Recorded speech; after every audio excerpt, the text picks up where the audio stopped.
Two young backpackers embarked on a journey filled with dreams and adventure. María Menegazzo and María Coni set out to explore the world. What was meant to be a thrilling adventure through Latin America took a tragic turn, sending shockwaves through the continent and far beyond. Their traumatic journey tattered a web of mysteries, exposing the dark underbelly of human trafficking and government cover-up. On a quiet coastal line of Montañita, Officer Juan and his partner patrol the beach. Officer Juan's flashlight suddenly lands on something peculiar, partially buried in the sand. It's a lifeless body. Someone buried it here to hide the truth beneath the sand. Meanwhile, 1,000 miles away, in the heart of Argentina, two homes are filled with an uneasy silence. Gladys Stefani Coni sits in her living room, exhausted and tired. She has been trying to reach her daughter for days. A similar unease fills the house of María Menegazzo. Her mother Elena waits anxiously for her daughter to reply back. María José and María Menegazzo should have called by now. Back on the Ecuadorian coast, news of two missing Argentine tourists arrives. Officer Juan receives instructions to investigate further. He retrieves a small fingerprint kit from his patrol car, and the body's fingerprints are sent to the central database. Officer Juan and families far away are unknowingly united by a tragedy. This is the story of María José Coni and Marina Menegazzo, two young travelers who embarked on a journey of a lifetime but found themselves at the center of a true crime mystery that shook the nation. Welcome to the depths of the Montañita murders. María José Coni and María Menegazzo were two vibrant and caring young women. María José Coni was a 22-year-old economics student at the National University of Cuyo. Marina Menegazzo was a 21-year-old studying speech therapy at the University of Aconcagua. They lived in Godoy Cruz, in the province of Mendoza. They both were volunteers at the Puente Foundation, where they devoted their time to helping the homeless in need. Despite their age, both Coni and Menegazzo had a strong sense of responsibility. Coni and Menegazzo saved up for years. They wanted to backpack around the world.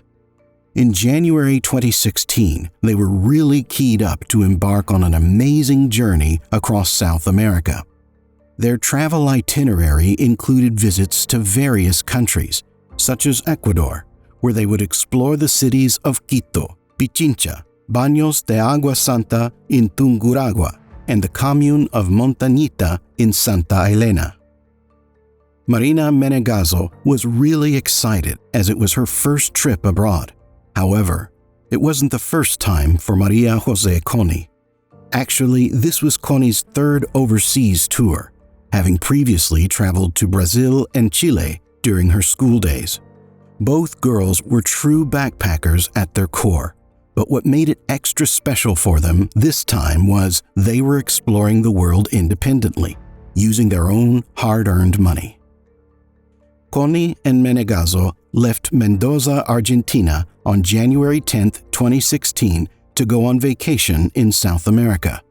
They began their adventure with two other friends, Agostina Cano and Sofia Sarmiento.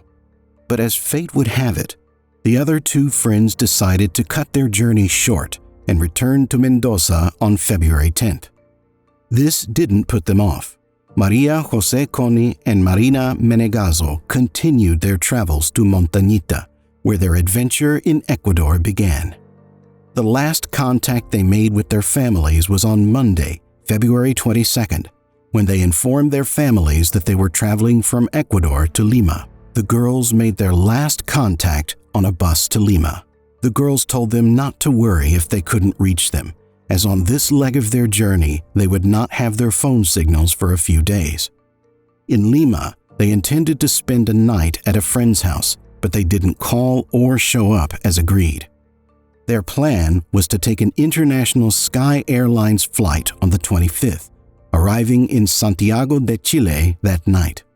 However, they never purchased the tickets from Santiago to Mendoza. At that point, Menegazzo and Coni had no contact with anyone since they left Montañita, and there was no activity on Menegazzo's credit card. The families wanted to know whether the girls had left the country and boarded their scheduled flight, but airline officials insisted that they could not provide such information without a court order. As days went by without any word from the girls, families and friends launched a social media campaign to find them. They released photos and descriptions, with Marina Menegazzo being approximately 1.5 meters tall, blonde, thin, and having a mole on the side of her lip. María José Coni was described as a brunette, approximately 1.70 meters tall, thin, and occasionally wearing glasses. Desperate for answers, the relatives of María and Marina turned to Ecuador's emergency service, reporting their disappearance. They also reached out to the Consulate of Argentina, who officially stepped in on February 27th to assist in the case. The Argentine authorities sent fingerprints of both girls to Ecuador for identification purposes. But what would they need fingerprints for, you may ask? Well, a few days before, on February 25th, an unidentified woman's body was found in Montañita. By comparing the fingerprints obtained from Argentina with those of the unidentified body, they made a shocking discovery. The body belonged to María José Coni. 2 days later, on Saturday, February 27th, police found the body of María Menegazzo, a mere 43 yards from Maria's remains. Both bodies were found in plastic bags wrapped with duct tape, bearing the tragic signs of foul play. The autopsy results shed light on the horrific murders. The cause of death for María José Coni was blunt force trauma to her skull. María José Coni had succumbed to a fatal blow to the head. Unfortunately, this wasn't the only injury identified in the autopsy. Her injuries included a broken femur and a toe, alongside marks on her wrists indicating that she had been bound. The autopsy also reported her genitals were injured due to forced intercourse. María José Coni was roughly tied up, brutally sexually assaulted, and inhumanely tortured before her murder. María Menegazzo's autopsy revealed a different but equally horrific story. She had died from 6 stab wounds to her neck, ranging from her jaw to the cervical region. Like María, Marina also displayed marks on her wrists, indicating that she too had been tied up. There were no injuries reported in her autopsy. Toxicological analysis uncovered an alarming concentration of benzodiazepine in their bloodstream. Benzos are a potent class of drugs used on psychiatric patients to suppress their will. Mixed with alcohol, it's a go-to forget-me-not drug. Obviously, they had not voluntarily consumed it. This meant someone might have secretly mixed the drug into their food or drinks. Both girls were roofied and sexually assaulted. They tragically lost their lives on February 23rd. The circumstances surrounding their deaths were extremely violent. Drugged and restrained, they lost their ability to defend themselves, but were conscious enough to feel the pain and torture. The psychological and social autopsy, conducted by Barbarita Miranda, unveiled the profound distress and anxiety María José Coni and Marina Menegazzo had endured before their death. They were subjected to extreme gender violence, and their last moments were awfully traumatic. This revelation left a deep impact on those who knew them and sparked a wave of emotions among the victims' families. In a press conference held in Guayaquil, the Minister of the Interior, José Serrano, provided chilling details about the case. On February 22nd, the girls entered Ecuador via Huaquillas, a town on the province of El Oro. At 2 p.m. that day, they left the hotel they were staying in Montañita. They went to a bar called La Abogadita. Also at the bar was Aurelio Eduardo Rodriguez, known as El Rojo. He saw two drunk and attractive young Argentine women. At around 8:30 p.m., Rodriguez approached the two girls with his friend Alberto Segundo Mina Pons.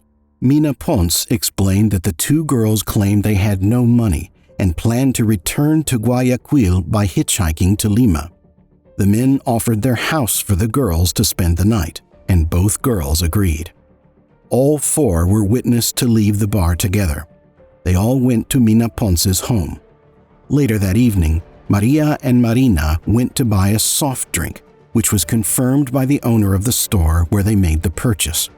When they returned, they found Mina Pons and Rodriguez passed out in the living room, and the girls went to bed in separate bedrooms.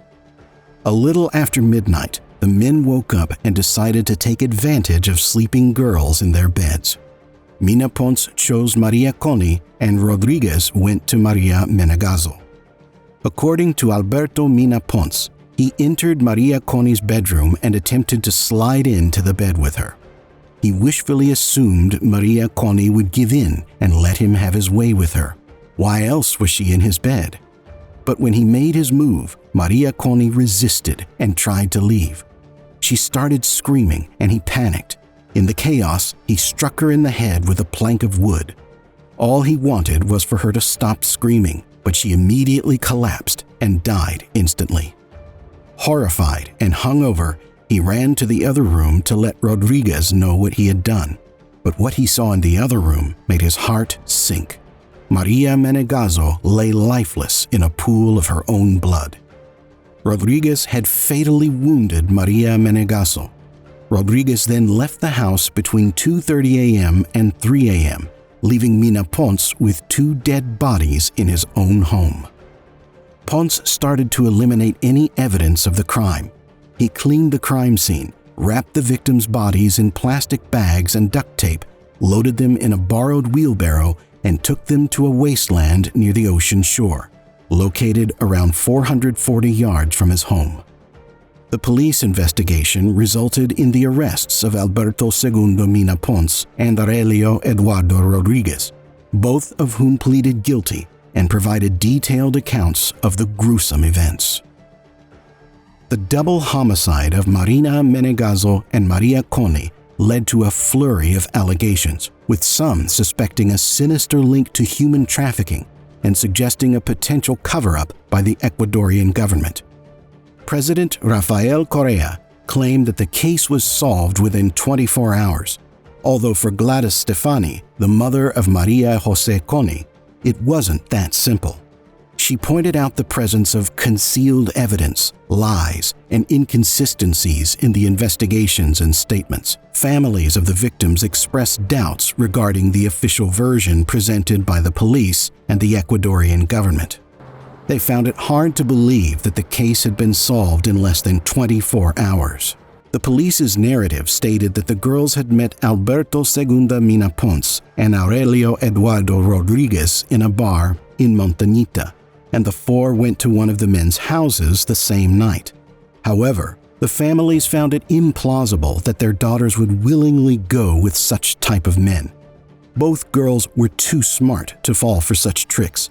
They would never go to any stranger's house they just met. There were so many irregularities in the official version that it only fueled more suspicion. Also, the quick arrests of the suspects and their instant confessions raised even more eyebrows. The Ecuadorian authorities claimed that the girls had lost all their money at the hotel and planned to hitchhike to Lima, but the hotel owner refuted these claims. He insisted that the girls did have money. In fact, they paid the hotel in cash. The girls' families were also skeptical of the story, as the girls had credit cards with them, which could have been used, but they never did.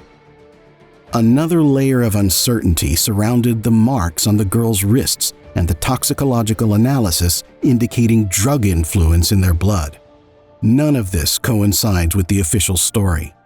Where did the marks on the wrist come from if they were not restrained? How did benzos appear in their bloodstreams?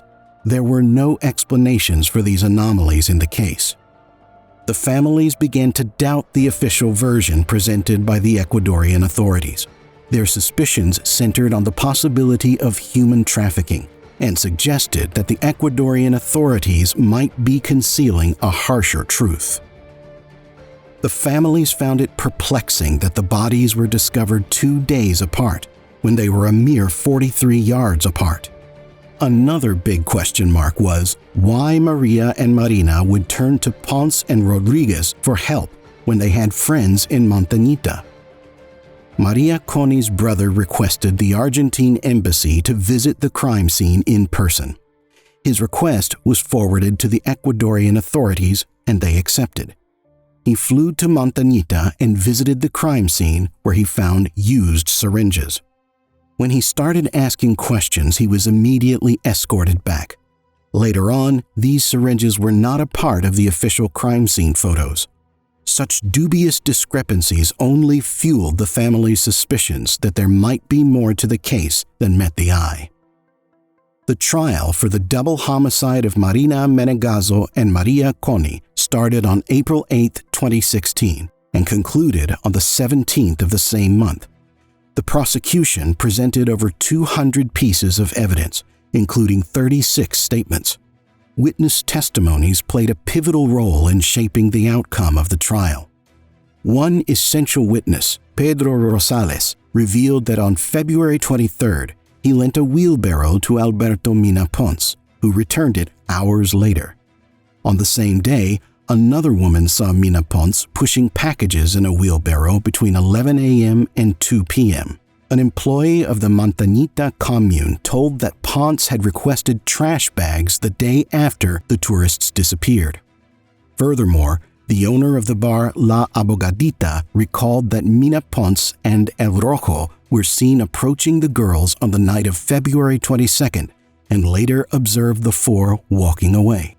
Testimonies from a taxi driver who transported El Rojo and the two girls, as well as accounts from police officers, forensic experts, and other individuals who examined the crime scene were presented.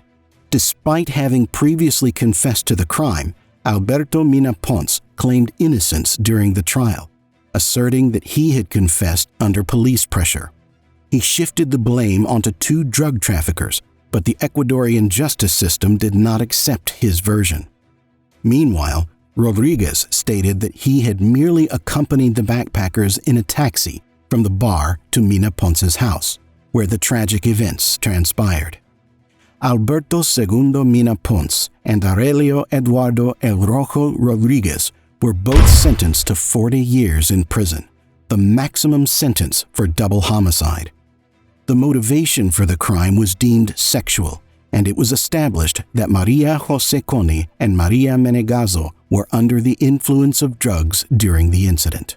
During the first week of the trial, Ecuador's Attorney General Galo Chiriboga expressed his suspicion about the involvement of other individuals in the crime.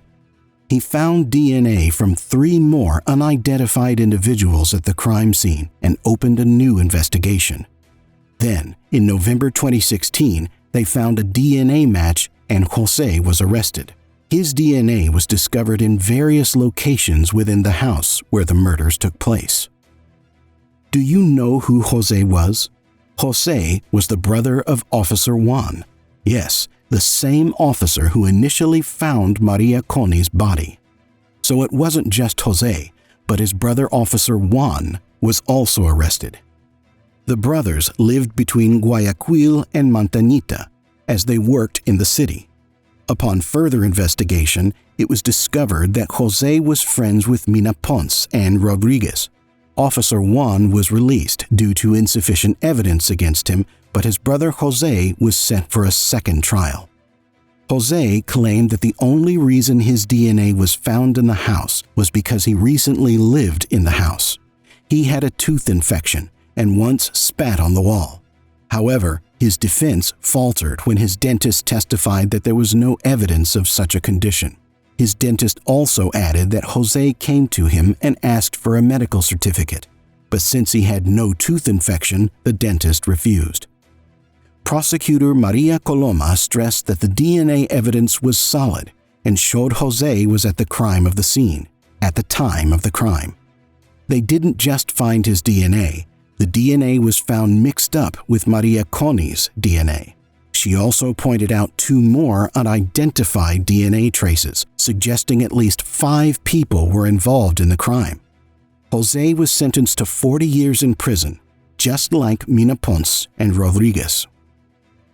This case gave rise to victim blaming and public condemnation of the girls, both on social media and by certain public figures. Deputy Minister of Tourism of Ecuador, María Cristina Rivadeneira, made controversial statements implying that the girls were responsible for their fate, sparking outrage. She insinuated that something bad was about to happen to these girls, hitchhiking from Ecuador to Argentina. She also belittled tourists visiting Montañita, saying she'd never been there because it doesn't match her social status. The Ecuadorian government apologized for the statements and fired Rivadeneira. Argentine psychiatrist Hugo Narietan initially referred to the girls as favorable victims and labeled them as high-risk individuals, suggesting that their behavior might have contributed to the crime, but later backtracked on his comments when he saw the public backlash. Journalist Silvina Hegui responded, "Solo travelers are not inviting trouble. Traveling alone without a male protector is somehow seen as an invitation for those who think they can exploit women without consequences." In response to victim blaming and criticism, a post on behalf of María and Marina went viral, highlighting the unjust societal response to their tragic deaths and emphasizing the need to fight for justice and gender equality. It read, "Yesterday, they killed me. I refused to let them touch me, and they broke my skull with a stick. They stabbed me and left me to bleed to death. Like trash, they put me in a black plastic bag, wrapped with duct tape, and I was thrown on a beach, where hours later they found me." Despite the family's doubts and the involvement of Argentine police officers in the investigation, the Ecuadorian authorities maintain their version of events. The case is still open to identify other men whose DNA samples were discovered at the crime scene. The case of María José Coni and María Menegazzo is not just a chilling true crime story, but also a stark reflection of the world we live in. These 2 young adventurers embarked on a journey, not just across continents, but towards their dreams and aspirations.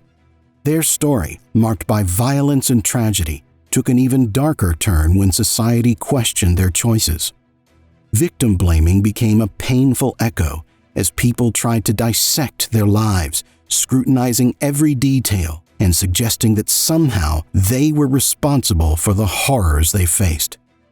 But it's a poignant reminder that victim blaming doesn't lead us to justice. It veers us away from empathy and understanding. We must reflect on our own roles as a society. We must recognize that no one ever asks to be a victim. Instead of questioning the choices and circumstances of others, let us offer support, compassion, and empathy. Let it be a lesson that we, as a society, can and must do better. Let us stand together, demand justice, and ensure that the memory of these 2 young souls becomes a symbol of hope, strength, and change. May María José Coni and María Menegazzo rest in peace, and may their story inspire a more compassionate world where empathy, not blame, becomes the guiding light.